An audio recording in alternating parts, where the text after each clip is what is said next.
Ang karamihan ngayon ng hingi ng reservation fee. Actually, yes, ako rin po nangingi rin po ng reservation fee kapag napagdaanan na po natin yung mga proper steps ng pagre-reserve or pagkuha ng property. Pero minsan kasi yung iba, okay, Sir Rexon, salamat po sa pag-comment ninyo.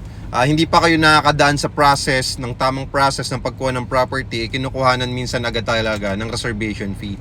Pero sa amin kasi or sa akin kasi, dumadaan muna talaga tayo sa proper steps, step by step procedure sa pagkuha ng property. So for example, step number 1, isisend ko muna sa inyo yung details, i-assess ko muna yung mga requirements nyo, kung saan ba tayo papasok, kung pag-ibig ba, bank financing, and then kung nandito naman kayo sa Pilipinas, syempre itutour muna natin kayo, itutour ko kayo sa actual project natin para makita nyo na legit talaga yung project at talagang nakatayo na, di ba? At legit na 10,000 to 25,000 cash out only lang yung ilalabas mo.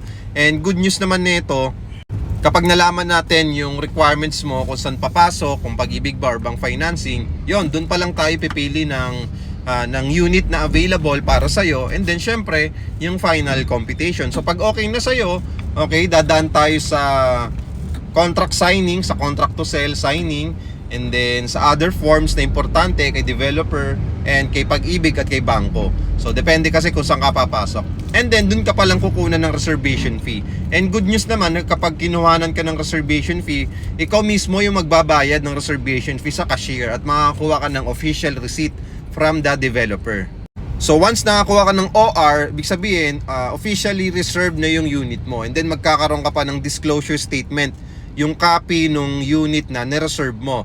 Nakalagay yung details doon ng total contract price, yung down payment na na-waive or yung na-discount mo, and then yung magiging loanable amount mo kay pag-ibig or kay bangko. So ganun po siya sa Rexon. Kung interested po kayo sa 10K to 25,000 cash out only, walang down payment na 2-bedroom unit na Ortigas Extension property location na accessible sa lahat like schools, hospital, malls, kahit ano pang hanapin mo, kompleto doon. Promise.